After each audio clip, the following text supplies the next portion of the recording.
আসসালামু আলাইকুম প্রিয় দর্শক, দৈনিক প্রদীপ শেখা ইউটিউব চ্যানেল থেকে সকলকে স্বাগতম। এখন আমাদের সঙ্গে যুক্ত হচ্ছেন ডক্টর ইউনূস যে বাংলাদেশের রাজনীতিবিদদের তার পকেটে নিয়ে ঘুরেন তার প্রমাণ তিনি নতুন ভাবে দিতে যাচ্ছেন। ১/১১ সময়ে -2 থিওরি এসেছিল এই ইউনূসের মাথা থেকে। তারেক রহমানকে অন্যায়ভাবে বিদেশে পাঠানোতেও তার আপত্তি ছিল না। আবার জুলাই সন্ত্রাসের মাধ্যমে ক্ষমতায় এসে এখনো তারেক রহমানকে দেশে ফেরার নিশ্চয়তা তিনি দিতে পারছেন না। অথচ মির্জা ফখরুল যাচ্ছেন নিউ ইয়র্কে ডক্টর ইউনূসের গেটিস হয়ে। কেন যাচ্ছেন এই নেতারা নিউ ইয়র্ক, সে কথাই বলবো আজকের ভিডিওতে। জাতিসংঘের সাধারণ পরিষদের বাৎসরিক সম্মেলনে যোগ দিতে ইউনূস সাহেব যাচ্ছেন নিউ ইয়র্ক। 1 বছর 2 মাসের মেয়াদকালে এটি হবে তার 13তম বিদেশ সফর। নিশ্চয়ই এবারও তার সঙ্গে বিরাট লটবহর যাবে নিউ ইয়র্ক। কিন্তু এই বহরের সঙ্গে এবার যুক্ত হচ্ছেন কারা জানেন? দাঁড়ান বলছি, একটা খবর পড়ি। জাতিসংঘের সাধারণ পরিষদের অধিবেশনে যোগ দিতে 21শে সেপ্টেম্বর দিবাগত রাতে নিউ ইয়র্কের উদ্দেশ্যে ঢাকা ছাড়বেন প্রধান উপদেষ্টা অধ্যাপক মোহাম্মদ ইউনূস। তার সফর সঙ্গী হিসেবে যাবেন 4 জন রাজনীতিবিদ। তারা হলেন বিএনপির মহাসচিব মির্জা ফখরুল ইসলাম আলমগীর, জামায়াত ইসলামীর নায়েবে আমির সৈয়দ আব্দুল্লাহ মোহাম্মদ তাহের, জাতীয় নাগরিক পার্টি এনসিপি সদস্য সচিব আখতার হোসেন এবং বিএনপির ভারপ্রাপ্ত চেয়ারম্যান তারেক রহমানের পররাষ্ট্র বিষয়ক উপদেষ্টা হুমায়ুন কবির। বুধবার বিকেল বেলা রাজধানীর ফরেন সার্ভিস একাডেমিতে এক সংবাদ সম্মেলনে এ তথ্য জানান পররাষ্ট্র উপদেষ্টা মোহাম্মদ তৌহিদ হোসেন। জাতিসংঘের সাধারণ পরিষদের 80তম অধিবেশনে যোগদান উপলক্ষে প্রধান উপদেষ্টা নিউ ইয়র্ক সফরের বিস্তারিত জানাতে এই সংবাদ সম্মেলনের আয়োজন করা হয়। দেশের বিশেষ পরিস্থিতির প্রেক্ষাপটে 4 জন রাজনীতিবিদ প্রধান উপদেষ্টার সফর সঙ্গী হচ্ছেন বলে সংবাদ সম্মেলনে জানান পররাষ্ট্র উপদেষ্টা। তিনি বলেন, জাতিসংঘ সাধারণ পরিষদের অধিবেশনে যোগ দিতে একটি বাণিজ্যিক ফ্লাইটে 21শে সেপ্টেম্বর দিবাগত রাতে নিউ ইয়র্কের উদ্দেশ্যে দেশ ছাড়বেন প্রধান উপদেষ্টা। 22শে সেপ্টেম্বর তিনি নিউ ইয়র্কে পৌঁছাবেন। তিনি দেশে ফিরবেন 2 অক্টোবর। 26 সেপ্টেম্বর জাতিসংঘ সাধারণ পরিষদে প্রধান উপদেষ্টা ভাষণ দেবেন জানিয়ে তৌহিদ হোসেন বলেন, প্রধান উপদেষ্টা তার বক্তব্যে বিগত 1 বছরে দেশে ঘটে যাওয়া সংস্কার এবং আগামী দিনে নির্বাচন অনুষ্ঠানের মাধ্যমে একটি সত্যিকারের গণতান্ত্রিক রাষ্ট্র ব্যবস্থা গড়ে তোলার দৃঢ় প্রত্যয় বিশ্ব দরবারে তুলে ধরবেন বলে আশা করা হচ্ছে। পররাষ্ট্র উপদেষ্টা বলেন, এবছরের অধিবেশন বাংলাদেশের জন্য খুবই গুরুত্বপূর্ণ, কারণ 30শে সেপ্টেম্বর জাতিসংঘের সাধারণ পরিষদের সভাপতিত্বে high level conference on the situation of Rohingya Muslims and other minorities in Myanmar শীর্ষক একটি উচ্চ পর্যায়ের সভা হবে। রোহিঙ্গা সংকটকে কেন্দ্র করে জাতিসংঘের সাধারণ পরিষদে এমন একটি উচ্চ পর্যায়ের সভার আয়োজন এবারই প্রথম। আপনাদের পুরো একটি খবর পড়ে শোনানোর জন্য দুঃখিত, কিন্তু আমার প্রশ্ন হলো, এত কিছুর মধ্যে এই 4 রাজনৈতিক নেতৃত্ব গিয়ে ডক্টর ইউনূসের সঙ্গে কি করবেন? মানে ধরুন 22 তারিখে তিনি পৌঁছবেন, 26 তারিখে তিনি ভাষণ দেবেন, এই 4 দিনে তো অনেক কিছু আছে। এই 4 দিন বা এই পুরো সময়টা এই যে সফর সঙ্গী রাজনীতিবিদ তারা আসলে কি করবেন? তারা কি কেবল ডক্টর ইউনূসের সফর সঙ্গী হবেন? জাতিসংঘের সাধারণ পরিষদের যে বিরাট সভাকক্ষ, পৃথিবীর সকল সদস্য রাষ্ট্র থেকে সরকার, রাষ্ট্রপ্রধানগণ তাদের পারিষদ সহ সেখানে থাকবেন এবং এক এক রাষ্ট্রের প্রধান ওই সবুজ মঞ্চে তাদের বক্তব্য দেবেন। সেখানে মির্জা ফখরুলের মতো বর্ষিয়ান রাজনীতিবিদ, যিনি কিনা প্রকাশ্যে ইউনূস সরকারের অংশীজন নন, তিনি সেখানে কি করবেন? বসে বসে ইউনূসের ভাষণ শুনবেন? সে তো বাংলাদেশে প্রতিনিয়ত শুনছেন। লালু ভুলু কালু বলে ডাক দিলেই তো তারা যমুনায় গিয়ে এই ভাষণ শুনছেন না? জামায়াতের মতো উগ্র ধর্মাশ্রয়ী বাংলাদেশ বিরোধী এবং যুদ্ধাপরাধের দায়ে দণ্ডিত রাজনৈতিক দলের নায়েবে আমির তাহের সাহেব না হয় সেখানে গিয়ে নিজেদের অস্তিত্ব জানান দিতে পারবেন। সঙ্গে শিশু রাজনৈতিক দলের শিশু সদস্য সচিব আখতারও জাতিসংঘে যাওয়াকে তার সৌভাগ্য বলে বাংলাদেশে বগল বাজাতে পারেন। কিন্তু বিএনপি মহাসচিব মির্জা ফখরুল ইসলাম আলমগীর, মানে কেন?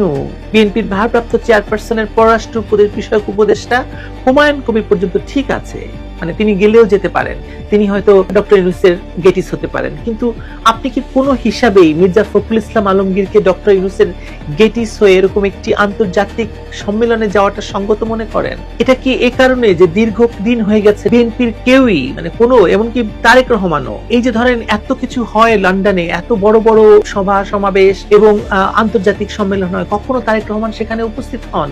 মানে কোনো জায়গায় গিয়ে বক্তব্য রেখেছেন?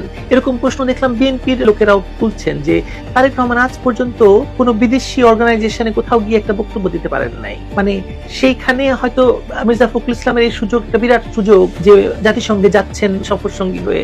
একজন উঠতি সাংবাদিক বা এরকম একটা দল, যেরকম মানে শেখ হাসিনার আমলে দল বেঁধে যেত বিভিন্ন দেশে, শেখ হাসিনা যখন রাষ্ট্রীয় সফরে যেতেন তখন, এরকমই মির্জা ফখরুল ইসলাম যাচ্ছেন। বিএনপির ক্ষমতায় যাওয়ার খায়েশটা দেখেন খালি, মানে এতটাই উদগ্র হয়ে উঠেছে যে দলটি তার স্থান, কাল, পাত্র, মান, সম্মান, জ্ঞান সব হারিয়েছে বোঝা যাচ্ছে।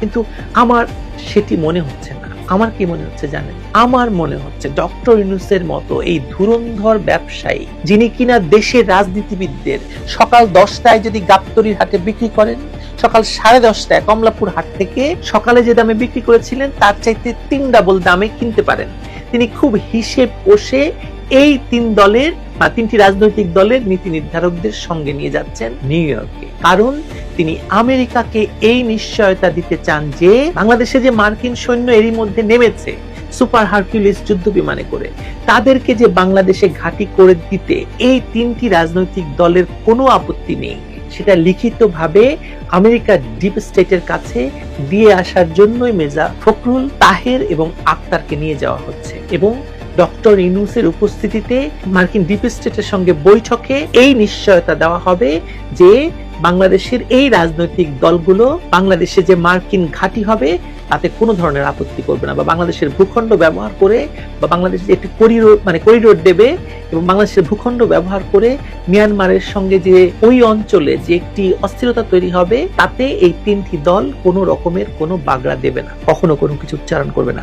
জামায়াত এমনিতেই করে না, বিএনপি একটু একটু করে, কখনো কখনো করে না, কিন্তু এবার আর এনসিপি তো আমেরিকার হ্যাট থেকেই বের হয়েছে। একই সঙ্গে জাতিসংঘের মহাসচিবকেও রাখাইনে করিডোর দেওয়ার যে প্রতিশ্রুতি ডক্টর ইউনূস দিয়ে নিজের ক্ষমতাকে পাকাপোক্ত করেছিলেন, মনে আছে আপনাদের? যে জাতিসংঘের মহাসচিব বাংলাদেশে এলেন এবং এই করিডোরের কথা জোরে সোরে আলোচনা শুরু হলো, সেটাও এই 3 রাজনৈতিক দলের নেতৃত্বকে দিয়ে প্রতিষ্ঠিত করে আসতে পারবেন আমেরিকাতে। এবং এরা গিয়ে মার্কিন ঘাঁটি, করিডোর, মানে এইসব প্রতিশ্রুতি দিয়ে আগামী দিনে মিলে জুলে সরকার চালানোর লাইসেন্সটিও নিয়ে আসবে মার্কিন যুক্তরাষ্ট্র এবং সুপার গভর্নমেন্ট জাতিসংঘের কাছ থেকে। এর বাইরে আর কোনো কারণ থাকতে পারে না মির্জা ফখরুলের মতো বর্ষিয়ান রাজনীতিবিদের এই ডক্টর ইউনূসের গেটিস হওয়ার। আপনারা অন্য কোনো কারণ যদি বের করতে পারেন দয়া করে জানাবেন। তবে এর মাধ্যমে ডক্টর ইউনূস এটাও সারা বিশ্বকে দেখাতে পারবেন যে বাংলাদেশের 3টি প্রধান রাজনৈতিক দল তার সঙ্গে আছে, তারা যতই হোক না কেন। আওয়ামী লীগ নাই, এটা তো সারা পৃথিবী জানে, আওয়ামী লীগকে নিষিদ্ধ করেছে, এবং এটাও এদের মুখ দিয়ে বের করা যাবে যে আওয়ামী লীগকে নিষিদ্ধ করাতে তাদের সম্মতি ছিল। অতএব তার সকল সন্ত্রাসী তৎপরতা হালাল হয়ে যাবে সকলের সামনে। তিনি খুব সুন্দর করে এদেরকে বিক্রি করে দিয়ে আসবেন আন্তর্জাতিক হাটে। তাহের বা আক্তার না হয় বিনামূল্যে আন্তর্জাতিক বাজারে বিক্রি হওয়ার জন্য তৈরি হয়ে আছেন, তাদের হারানোর কিছু নেই পাওয়া ছাড়া। কিন্তু মির্জা ফখরুল কত মূল্যে বিক্রি হতে যাচ্ছেন এই আন্তর্জাতিক বাজারে? বিএনপির উচিত দেশের মানুষকে এই মূল্যটি জানিয়ে দেওয়া। নিজেদের নেতাকে এখনো লন্ডনে নির্বাসিত রেখে দলটির মহাসচিব চললেন ডক্টর ইউনূসের গেটিস হতে নিউ ইয়র্কে। এনসিপির মতো শিশু দল যা করে খুব গর্বিত ভাব করে, একটি 40 ঊর্ধ্ব রাজনৈতিক দল যারা কিনা একাধিকবার দেশের ক্ষমতায় আসীন ছিল, সেই দলটির মহাসচিবের এই কল করতে করতে নিউ ইয়র্কে যাওয়ার ব্যাপারটা একটু বিস্মিত হয়েছি আসলে। আপনারা হননি? না হলে আসলে কিছু বলার নেই, কিন্তু আমি সত্যিই বিস্মিত হয়েছি। বিএনপি যতই দেখছি একটি রাজনৈতিক দল হিসেবে তার অস্তিত্ব বিলীন করার প্রতিযোগিতায় নেমেছে। মির্জা ফখরুল ইসলামকে তো উচিত মার্কিন যুক্তরাষ্ট্রের মির্জা ফখরুল ইসলামকে আলাদা করে দাওয়াত দিয়ে নিয়ে যাওয়া। কেন ডক্টর ইউনূসের গেটিস হয়ে তাকে যেতে হবে? বিএনপির যদি সামান্যতম আত্মসম্মান বোধ থেকে থাকে, মির্জা ফখরুল ইসলাম আলমগীর স্পষ্ট ভাষায় প্রেস কনফারেন্স করে বলবেন, আমরা এতে সম্মত নই, আমরা যাব না। এটি যদি হয় খুব ভালো হবে।